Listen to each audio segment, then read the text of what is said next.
दोस्तों, तो मैं शिवम आप सभी का बहुत बहुत स्वागत करता हूं अपने इस यूट्यूब चैनल रॉय एकेडमी में, जहां पर मैं आप सभी को आज कक्षा नाइन्थ की विज्ञान का पहला अध्याय हमारे आसपास के पदार्थ को पढ़ाने वाला हूं।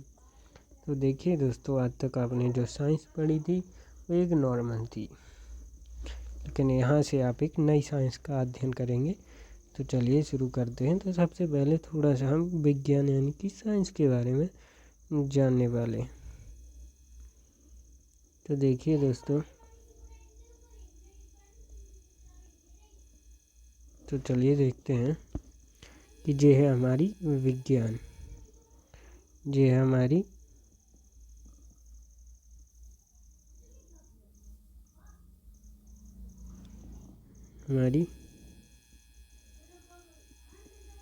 विज्ञान।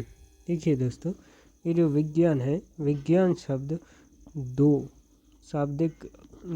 शब्दों से मिलकर बना है। इसका जब हम शाब्दिक शब्दों में इसे तोड़ते हैं तो ये कुछ इस तरीके से लिखा जाएगा, वी प्लस ज्ञान। देखिए दोस्तों, इस वी और इस ज्ञान से मिलकर जो बनता है उसे हम विज्ञान कहते हैं। देखिए दोस्तों, हम सभी जानते हैं कि ज्ञान का अर्थ होता है ज्ञान, जो कि मैं आप लोगों को अभी दे रहा हूँ, ज्ञान कहते हैं। लेकिन जो वी है, इस वी शब्द का क्या अर्थ है? तो देखिए, यहाँ पर जो वी है एक उपसर्ग है। प्राय इन उपसर्गों का प्रयोग किया जाता है किसी भी शब्द के आगे लगाने से उस शब्द का पूरा अर्थ बदल जाता है। अर्थ बदलने के लिए इन उपसर्ग का प्रयोग हम हिंदी में करते हैं, संस्कृत भाषा में करते हैं। तो इस उपसर्ग वी का यहाँ पर अर्थ है विशेष, कुछ स्पेशल या कुछ अत्यंत खास कह सकते हैं। अतः हम कोई ऐसी शाखा जिसके अंतर्गत किसी भी वस्तु, किसी भी प्राणी या फिर किसी भी ऑब्जेक्ट का विशेष ज्ञान प्राप्त करें, उसे हम सब विज्ञान कहते हैं। देखिए, मैं आपको विज्ञान के बारे में कुछ बताता हूँ। ऐसे समझिए कि विज्ञान के दो व्यक्ति हैं, एक जिसने विज्ञान पढ़ रखी है और दूसरा है जिसने विज्ञान पढ़ी है। और एक है जिसने विज्ञान नहीं पढ़ी।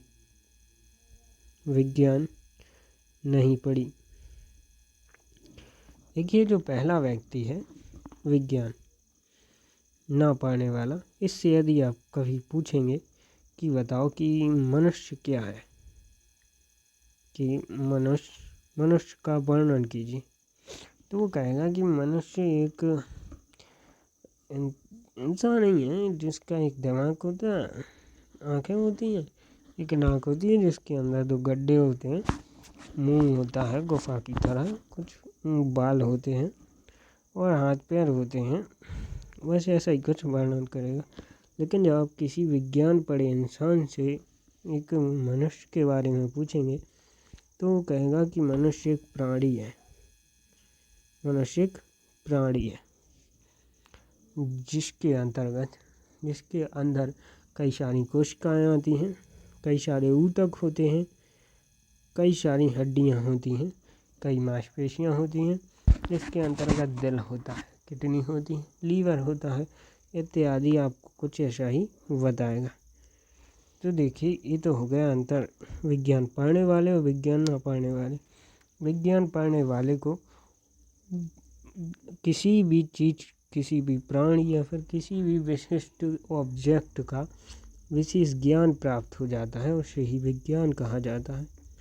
देखिए, विज्ञान पढ़े व्यक्ति को एक मनुष्य के बारे में कितना विशेष ज्ञान प्राप्त है, जैसे का प्राणी है, उसके अंदर कोशिका, ऊतक, कई सारी चीज़ें होती हैं, मांसपेशियाँ, हड्डियाँ, लीवर। लेकिन जो अनपढ़ व्यक्ति है, जिसने विज्ञान नहीं पढ़ी, वो यही कहेगा कि इंसान एक नॉर्मल है, व्यक्ति है।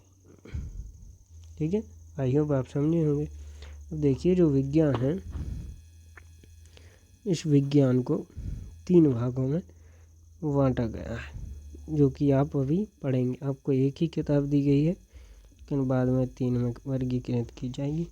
देखिए, जो पहली आती है वो होती है रसायन विज्ञान, दूसरी होती है जीव विज्ञान, और तीसरी है जो है वो है भौतिक विज्ञान।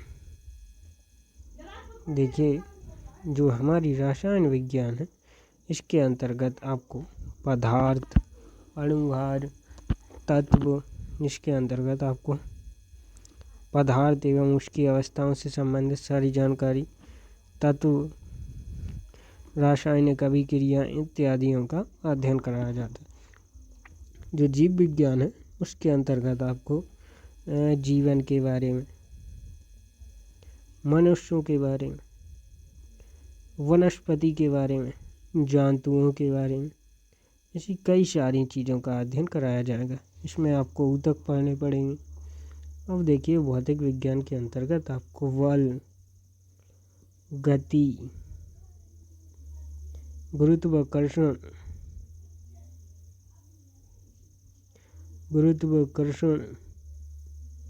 आपको ये भी पढ़ाया जाएगा कि पृथ्वी घूमती कैसे है।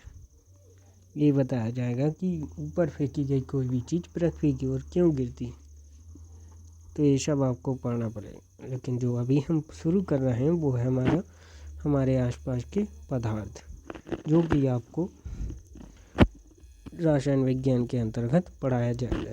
तो चलिए शुरू करते हैं हमारे आसपास के पदार्थ। तो इसे पढ़ने से पहले आप सभी को जानना होगा। चलिए शुरू करते हैं। हमारा चैप्टर है पदार्थ, हमारे आसपास के पदार्थ। चलिए, इसमें सबसे पहले जो हम टॉपिक पढ़ेंगे वो है पदार्थ, जैसे कहते हैं मैटर, MATTER, मैटर कहा जाता है इंग्लिश में। देखिए, जो पदार्थ है लिखा हुआ है हमारे आसपास के पदार्थ। तो पदार्थ क्या है? तो हमारे आसपास की जो भी वस्तु आपको दिख रही है, चाहे आपका मोबाइल, लैपटॉप, टैबलेट, कंप्यूटर, या फिर आपके हाथ में पेन, कापी, या फिर जैसे आप पलंग, कुर्सी या टेबल या मेज पर बैठे हैं, जिस घर में आप रह रहे हैं, आपके माता पिता, आपके जीव जंतु और आपके गाड़ी वाहन, हमारा ये ब्रह्मांड, हमारी प्रकृति, हमारी पृथ्वी, सूर्य, तारे, जो भी आपको आपकी आंखों से नज़र आ रहा है, वो सभी पदार्थ हैं, क्योंकि वो एक ऊर्जा से मिलकर बने हैं, जिसका अपना स्वयं का द्रव्यमान होता है। वह जो स्थान घेरती है वो सभी पदार्थ कहलाते हैं। द्रव्यमान होता है वह जो स्थान घेरती है, यानी कि स्थान घेरती है, यानी कि जिसका आयतन होता है। ठीक है, तो देखिए, ये तो आपने समझ लिया। लेकिन जो विज्ञान है, विज्ञान में बिल्कुल सटीक लिखना पड़ता है। बिल्कुल जो चीज़ जैसे है बिल्कुल वैसे ही लिखनी पड़ती। तो चलिए इसकी परिभाषा लिखते हैं, जो वो है वह प्रत्येक चीज़, देखिए, वह प्रत्येक वस्तु जिसका द्रव्यमान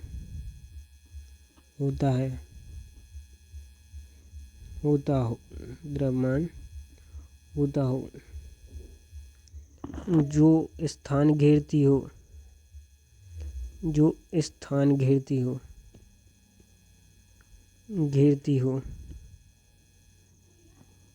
अतः जिसका आयतन होता है, वो सभी क्या होती है? पदार्थ होती हैं। वे सभी पदार्थ कहलाते।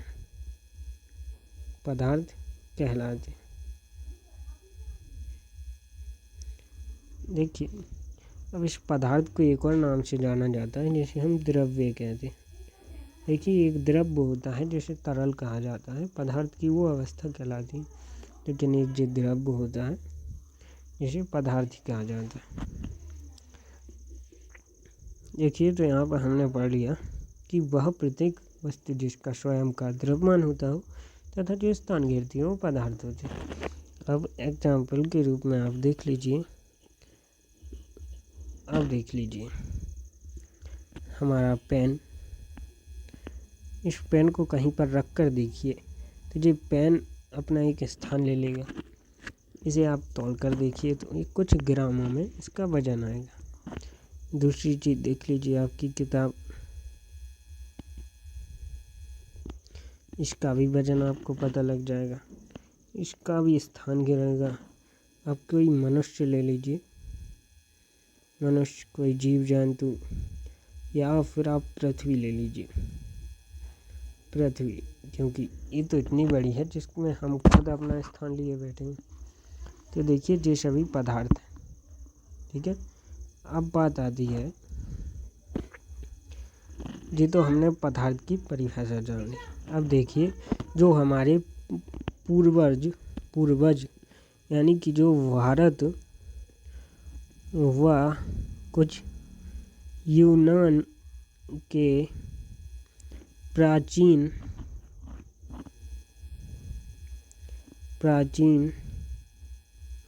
दार्शनिक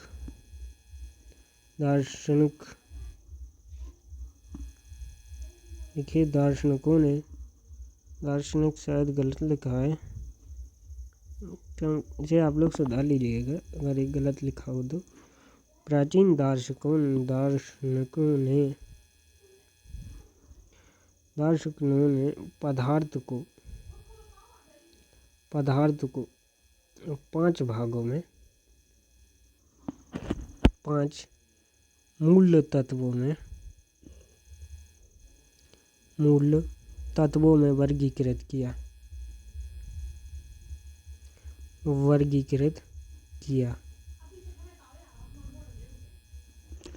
5 मूल तत्वों में वर्गीकृत किया और कहा कि कोई भी वस्तु इस ब्रह्मांड की, वो सारी की सारी वस्तु इन्हीं 5 तत्वों से मिलकर बनी है।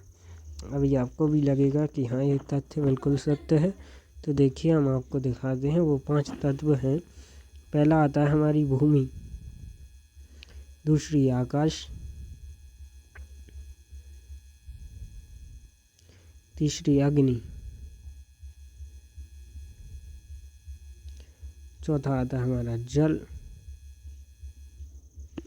देखिए भूमि हो गई, आकाश हो गई, अग्नि हो गया, जल हो गया, और 5वां हो गई हमारी वायु। तो ये 5 तत्व हैं जिनसे मिलकर प्रत्येक चीज़ बनी हुई है, और ये सत्य है क्योंकि हम जो इंसान हैं वो भी इन्हीं चीज़ों से मिलकर बने हुए हैं, इन्हीं 5 तत्वों से मिलकर बने हुए हैं, जिन्हें पंच तत्व कहा गया। क्या कहा गया? इन 5 तत्वों को पंच तत्व कहा गया। अब देखिए आपने सुना होगा कि प्रत्येक स्थान कण कण में भगवान का वास होता है। तो ऐसे समझिए कि भगवान शब्द है जो, इसे आपको तोड़ना है, ठीक है। तो इसे जब हम तोड़ेंगे तो सबसे पहले भा आएगा, फिर गा आएगा, फिर वा आएगा, फिर देखिए आ आएगा, फिर आएगा देखिए ना। ये हो गया भगवान। देखिए वहा शब्द से आती है हमारी भूमि। देखिए गा शब्द से आता है हमारा गगन, गगन। वा से हमारी आती है वायु। देखिए आ से आती है हमारी आग या फिर अग्नि।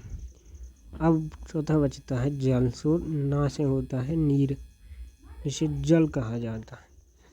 तो देखिए इन 5 शब्दों से ही मिलकर सारी चीज़ें मिली हुई हैं, इसीलिए कहा जाता है कि भगवान भूमि, गगन, वायु, आग और जल, यानी कि भूमि, आकाश, वायु, आग और जल से ही प्रत्येक चीज़ मिलकर बनी है। इसीलिए कहा जाता है कि कण कण में भगवान का वास होता है।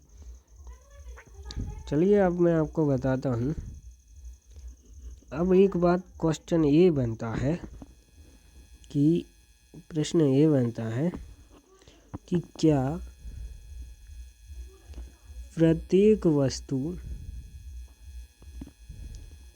प्रत्येक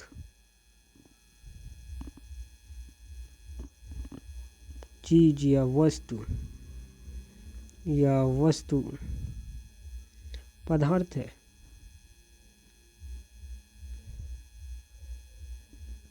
वस्तु पदार्थ, तो देखिए ऐसा नहीं है। देखिए जो हमारा प्रकाश है, जो हमारी ध्वनि है,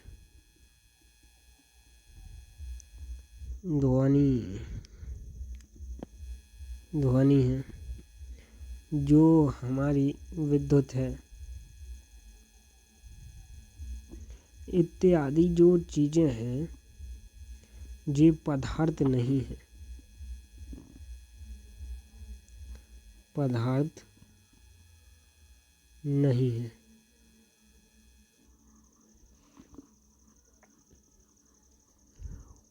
ऐसा आप कहेंगे कि क्यों सर?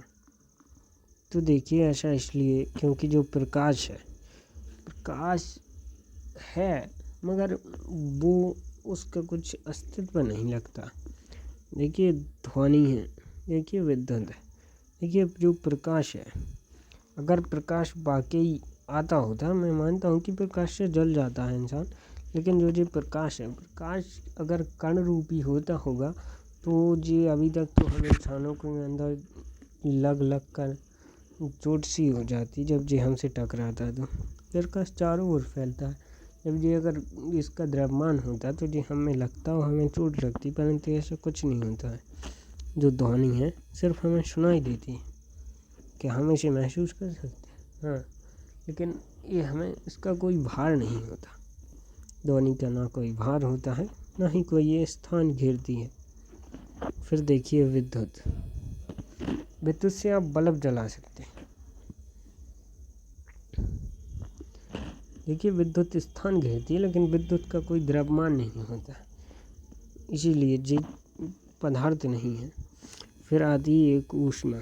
देखिए ऊष्मा है, जैसे बल्ब जल रहा है, सूर्य है, सूर्य की ऊष्मा तो है, लेकिन ये ऊष्मा एक पदार्थ नहीं है, क्योंकि इस ऊष्मा को हम महसूस कर सकते हैं, लेकिन जब आप इस ऊष्मा को तौलोगे इसका कोई वजन नहीं आएगा।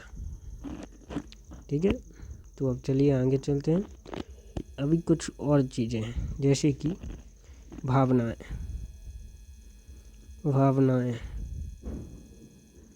जैसे दर्द, दुख, खुशी, प्यार और इत्यादि कई सारी जो भावना है हमारी, जैसे कि गुस्सा ले लो, गुस्सा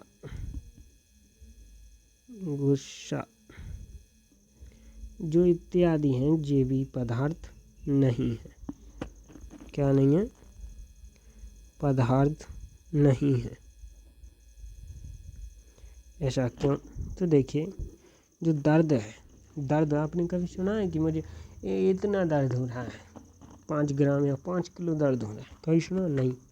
दुख, मुझे आज 5 किलो दुख है, कभी सुना है? नहीं। खुशी, आज मुझे इतनी खुशी हुई, कभी आपने सुना है कि 5 किलो खुशी हुई कि 50 किलो खुशी हुई? प्यार, आपने कभी कहा है कि मुझे उससे इतने लीटर प्यार हो गया? कभी सुना है? नहीं। आपने कहा कि मुझे इतना गुस्सा आया? कभी नहीं सुना होगा, क्योंकि इसका कोई द्रव्यमान नहीं होता, ना ही ये स्थान घेरती है। क्या दर्द स्थान घेरता है? नहीं घेरता। ऐसी कोई भी चीज़ स्थान नहीं घेरती, तो ये पदार्थ नहीं है। फिर देखिए आगे चलते हैं, तो ये कुछ चीज़ें हैं जो पदार्थ नहीं है। अब आगे देखते हैं हम। देखिए हमने प्राचीन काल के जो दार्शनिक थे उनका पदार्थ का वर्गीकरण देख लिया 5 भागों में, जैसे पंचतत्व कहा गया। अब आते हैं आधुनिक वैज्ञानिक। क्या आते हैं? आधुनिक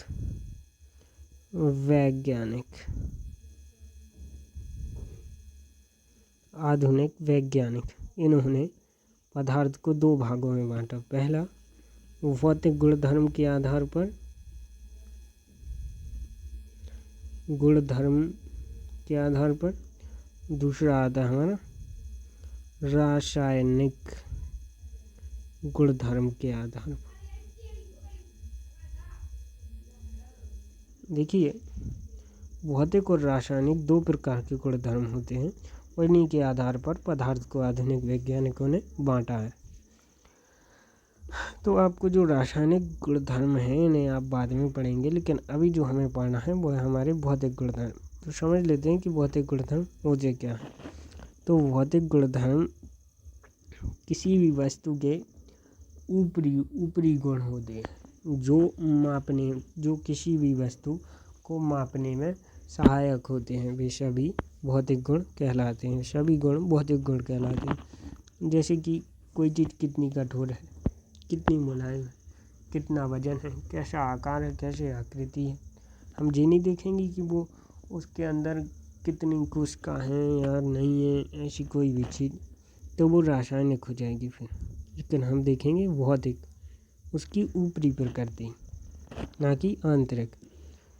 तो चलिए अब आगे देख लेते हैं। यहाँ पर हमें देखना है कि हमने यहाँ पर पदार्थ को जान लिया। अब जो बारी आती है हमारी वो है, अब यहाँ पर हम आपको बताएंगे कि भौतिक पदार्थ के भौतिक गुण, पदार्थ के भौतिक गुण, पदार्थ के थोड़ी नीचे से लिखते हैं, पदार्थ के भौतिक गुणधर्म, भौतिक गुणधर्म। चलिए जानते हैं पदार्थ के भौतिक गुणधर्म क्या हैं। तो पदार्थ का जो पहला भौतिक गुणधर्म है वो यह है कि पदार्थ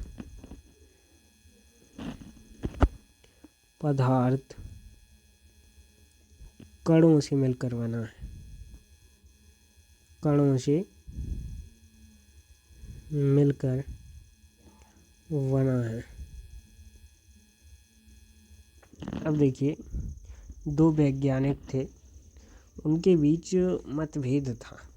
पहले वैज्ञानिक ने कहा कि पदार्थ लकड़ी के टुकड़े की तरह सतत होता है। सतत का मतलब जैसे जी लकड़ी का टुकड़ा है, जी बिल्कुल चिकना, सीधा और लंबे आकार का होता है। लेकिन दूसरे ने कहा कि पदार्थ जो है वो रेत के कणों की तरह है। जिस तरह रेत के कण होते हैं वो उस तरीके से है, कुछ छोटा छोटा ऐसा ऐसा ऐसा। और बाद में विजय हुई इसी वैज्ञानिक की, और वो कैसे हुई चलिए हम वो समझते हैं। तो यहाँ पर देखिए इसे स्पष्ट करने के लिए, इसे बताने के लिए मैं आपको एक प्रयोग बताता हूँ। देखिए आपको एक गिलास ले लेना है, गिलास में कुछ पानी भर लेना है। अब उस पानी को जितना भर लें आप उस गिलास पर निशान लगा लीजिए कि इतना पानी भर लिया है। फिर उसमें आपको चीनी या नमक मिलानी है। उसे घोलने के बाद आपको देखना है कि आप पानी का स्तर बढ़ा है, आप देखोगे कि नहीं भरा है। तो वो क्यों होता है, तो उसे ऐसे समझिएगा कुछ इस तरीके से। देखिए ये इतना ने पानी भर दिया, ये पानी के कण है। पानी तरल अवस्था में पाया जाता है, द्रव अवस्था में। देखिए ये पानी के कण हैं, पानी के कण हैं।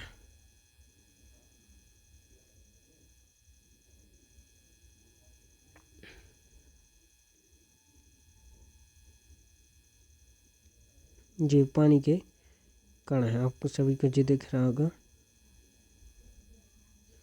ये है पानी।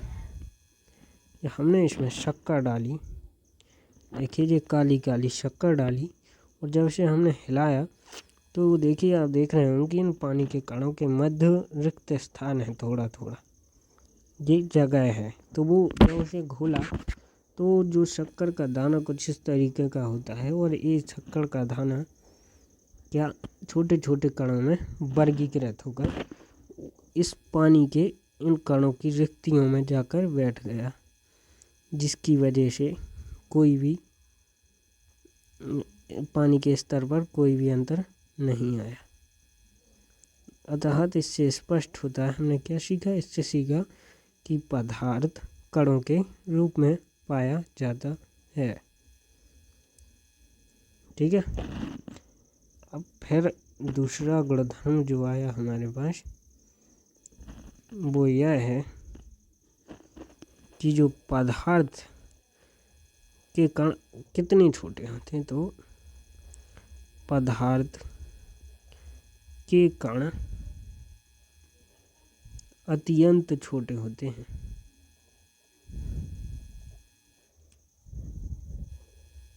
अत्यंत छोटे होते हैं।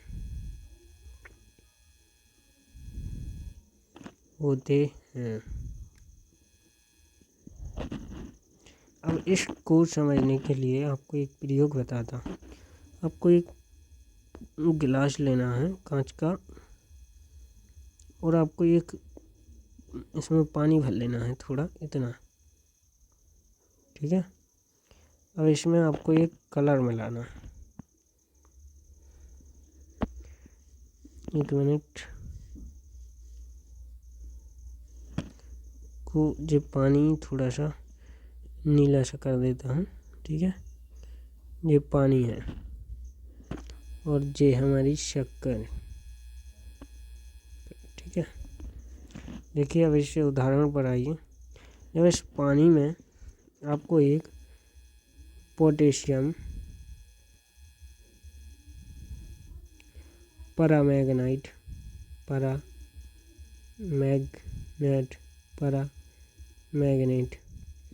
का एक छोटा सा क्रिस्टल लेना है, इतना छोटा सा क्रिस्टल। अब जब इस गिलास में इस क्रिस्टल को डालोगे और इस क्रिस्टल को जब आप घोलोगे जल में, तो ये सारा जल का कलर कैसा हो जाएगा,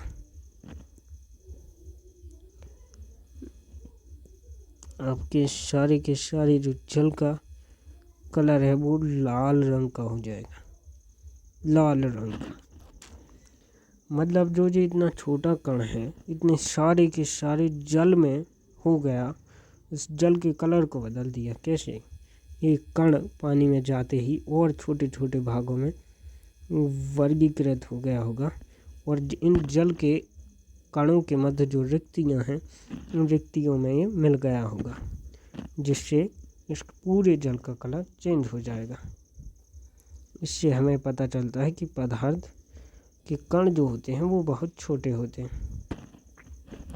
अब देखिए आपको तीसरा जो गुण पढ़ाया जाएगा वो यही होता है कि जो पदार्थ है, पदार्थ के कणों के मध्य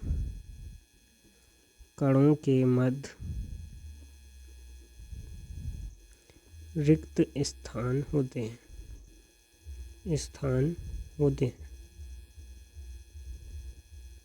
देखिए इसके लिए हम कोई नया वो नहीं करेंगे प्रयोग, उसे हम इसी से समझ लेंगे। देखिए हमने जिस समझा पानी और शक्कर वाला, देखिए इसका स्तर नहीं बढ़ा। इसका स्तर इसलिए नहीं बढ़ा क्योंकि इसके पदार्थ के कणों के मध्य रिक्तियाँ पाई जाती हैं, जिसमें जो शक्कर के दाने और छोटे छोटे कणों में वर्गीकृत होकर इस जल की रिक्ति जो कणों के मध्य रिक्त स्थान थे, उन रिक्तियों में जाकर बैठ चुके हैं, समा चुके हैं। और इस जल में ऐसा तब तक होता रहेगा जब तक जो रिक्त स्थान बाकी होंगे। एक समय ऐसा आएगा जब ये सारे रिक्त स्थान समाप्त हो जाएंगे, और तब आप इसमें शक्कर डालेंगे तो वह इसमें मिलेगी नहीं, शक्कर इसमें नहीं घुलेगी, और तब इस मिश्रण को कहा जाता है संतृप्त मिश्रण, जो कि आप अगले अध्याय में पढ़ेंगे। देखिए पदार्थ के कणों के मध्य रिक्त स्थान होते हैं, ये भी आपको समझ में आ गया होगा। चौथा जो आता है अब वो हमारा यह है कि जो पदार्थ है, पदार्थ के जो कण हैं, कण पदार्थ के जो कण हैं वो निरंतर गतिशील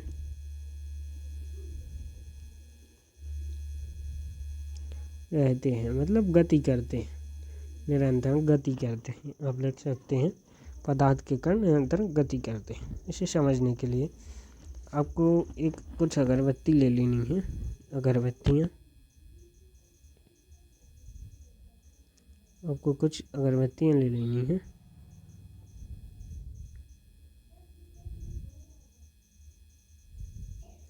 जैसे ही आप इन अगरबत्तियों को जलाओगे,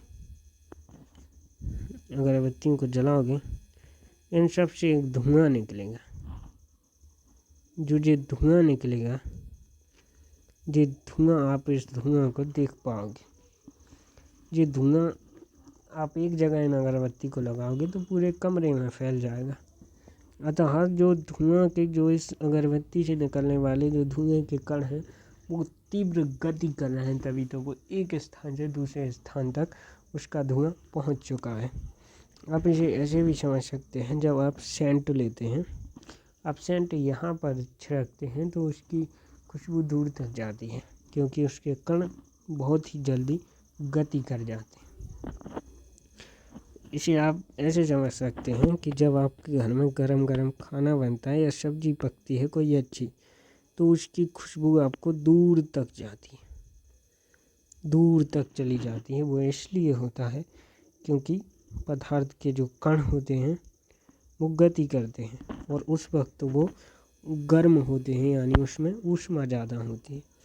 तो इसकी थोड़ी और व्याख्या करेंगे तो देखिए, जो पदार्थ के कण गति करते हैं, जब जो पदार्थ के कण होते हैं जब वो गतिशील अवस्था में होते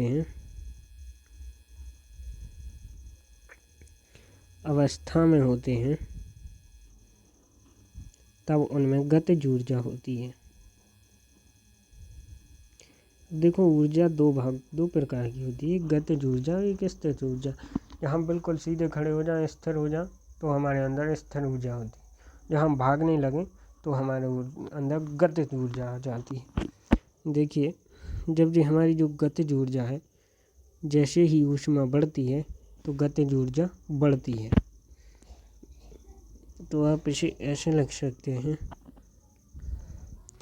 कि जो ऊर्जा है वो अनुक्रमांक पाती है काय की ऊष्मा की। जब जब ऊष्मा बढ़ेगी गतिज ऊर्जा बढ़ेगी, जब जब ऊष्मा घटेगी गतिज ऊर्जा घटेगी। जब जब ऊष्मा बढ़ेगी गतिज ऊर्जा भी बढ़ेगी। ठीक है, इसे आप यह कह सकते हैं कि अनुक्रमानुपाती या व्युत्क्रमानुपाती, ठीक है, समानुपाती, या फिर आप इसे अनुक्रमानुपाती ही कहिए तो सही होगा। ठीक है, जब जब ऊष्मा बढ़ती है गतिज ऊर्जा बढ़ती है, और जब जब गतिज ऊर्जा बढ़ेगी कणों की गति बढ़ेगी, और जब जब कणों की गति बढ़ेगी तो उसमें गतिज अवस्था अधिक होगी।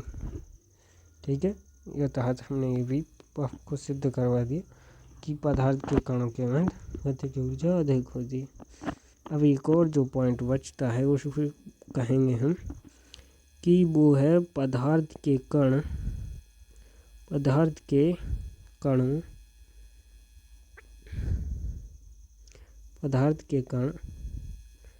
एक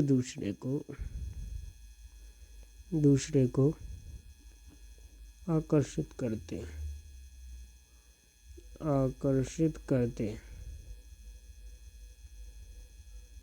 अब इसको इसे मतलब बताएंगे आपको प्रयोग के द्वारा। तो देखिए, किताब के अनुसार आपको कुछ स्टूडेंटों को अपने हाथों को, देखिए जो स्टूडेंट है, ये हो गई पेट, ये टांगें, ये इनके हाथ। ठीक है, टांगें, ये हो गए हाथ।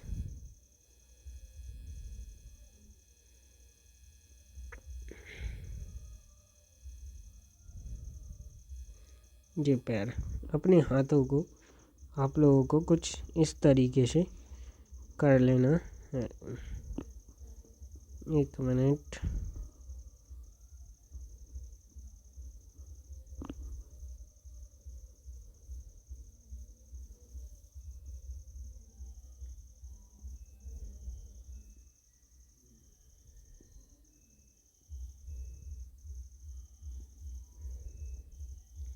देखिए, आपको कुछ स्टूडेंट को ऐसी एक चैन बनानी है। अपने हाथ में दूसरे दोस्त का हाथ इस तरीके से डालकर खड़े हो जाना है और कुछ लोगों को ऐसे अपने हाथों को ऐसे बिल्कुल सीधे कर ऐसे में ही दूसरे हाथ को भी जोड़कर खड़े हो जाना है।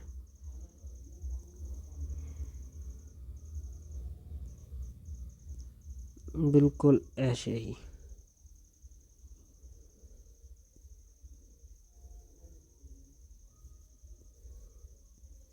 बिल्कुल ऐसे ही। फिर आपके एक दोस्त को बुलाना है। वो दोस्त दौड़ते हुए आएगा तो पहले इनसे टकराएगा, तो आप देखेंगे कि इनके जो हाथ का जो बंद है ये बहुत ही जल्दी टूट जाएगा, मतलब ये अलग अलग हो जाएंगे। लेकिन जब वो इनके पास आएगा जो दौड़ते हुए, तो इन दोनों को तोड़ने, इनका जो बंद है इसे तोड़ने के लिए उसे समय लगेगा, ज़्यादा गति लगेगी, ज़्यादा ऊर्जा लगेगी, ज़्यादा बल लगेगा। अतः कह सकते हैं कि पदार्थ के जो कण हैं, जब आप ठोस लेते हैं तो उसे जब आप तोड़ते हैं तो बिल्कुल ए वाला बंध पाया जाता है, जिससे हमें ज़्यादा ऊर्जा लगानी पड़ती है। जब द्रव होता है तो उसके अंतर्गत ए वाली प्रकृति पाई जाती है जो जल्दी टूट जाती है। और एक और अवस्था होती है, जैसे कि आपको नुमाइयत से टच कर लेनी है दो दोस्तों की। अभी आप हाथ पकड़ रहे थे कस के, सिर्फ उंगली टच करनी है तो वो जल्दी टूट जाएगा। वो गैस के अंतर्गत पाया जाता है। आपको इसके अनुसार मैं एक चीज़ बताना भूल चुका हूँ। यहाँ पर देखिए, पदार्थ में गतिज ऊर्जा का किरण, देखिए गतिज ऊर्जा का किरण जो गतिज ऊर्जा सबसे ज़्यादा पाई जाती है वो गैस में सबसे अधिक पाई जाती है। उसके बाद जो पाया जाता है वो आता है द्रव्य में, और जो तीसरे नंबर पर सबसे कम पाई जाती है वो होती है ठोस में, जो गतिज ऊर्जा का क्रम है। इसी तरीके से आपको जो आकर्षण बल है, पदार्थ के कणों का आकर्षण बल, इस आकर्षण बल का जो क्रम है, बल का क्रम, वो पदार्थ की अवस्थाओं में कुछ इस प्रकार है। सबसे पहले ठोस में सबसे अधिक, ठोस के कणों के मध्य जो आकर्षण बल होता है वो सबसे अधिक होता है। उसके बाद द्रव्य में, उसके बाद गैस में। इसे आप ऐसे समझ सकते हैं, जब आप किसी ठोस चीज़ को लेते हैं, जैसे लकड़ी को जब आप बीच से फटाते हैं तो आपको मजबूत या छेनी लेनी पड़ती है, जिसे आप हथौड़े से पीटते हैं। लेकिन जब आप वही छेनी पानी पर रखते हैं तो पानी के अंदर बिना कुछ पीटे या बल लगाए अंदर चली जाती है। ऐसा इसलिए क्योंकि जो इसके बंद होते हैं कणों के, वो जल्दी टूट जाते हैं। लेकिन लकड़ी के बंद को तोड़ने में उसे ज़्यादा बल देना पड़ता है, जो कि हम हथौड़ी द्वारा देते हैं। और गैस में, जब हम गैस में रखते हैं तो वो तो बिल्कुल रुकेगी ही नहीं, तुरंत नीचे गिर जाएगी। ऐसा इसलिए क्योंकि इसके कण एक दूसरे से बहुत दूर दूर होते हैं। कह सकते हैं हम कि रिक्तियाँ ज़्यादा होती हैं इस आकर्षण बल की अपेक्षा। तो आई होप आप सबको समझ में आया होगा। तो अब चलिए मिलते हैं अगली क्लास में। वीडियो अच्छी लगी हो तो लाइक कीजिएगा, सब्सक्राइब कीजिएगा। धन्यवाद दोस्तों। हाँ दोस्तों, कल अगली वीडियो में हम पदार्थ की अवस्थाओं के बारे में जानेंगे। देखिए, पदार्थ की 3 अवस्था, ये 3 अवस्थाएं कौन सी हैं इसके बारे में मैं आपको कल बताऊंगा। जो आपको आज पढ़ाया गया है इसका नोट्स आपको डिस्क्रिप्शन में मिल जाएगा, हमारे टेलीग्राम चैनल या फिर यूट्यूब हमारे व्हाट्सअप ग्रुप पर मिल जाएगा, टेलीग्राम ग्रुप या फिर व्हाट्सअप ग्रुप जो कि डिस्क्रिप्शन में डली होंगी। चलो दोस्तों चलते हैं, कल फिर मिलेंगे, नमस्कार।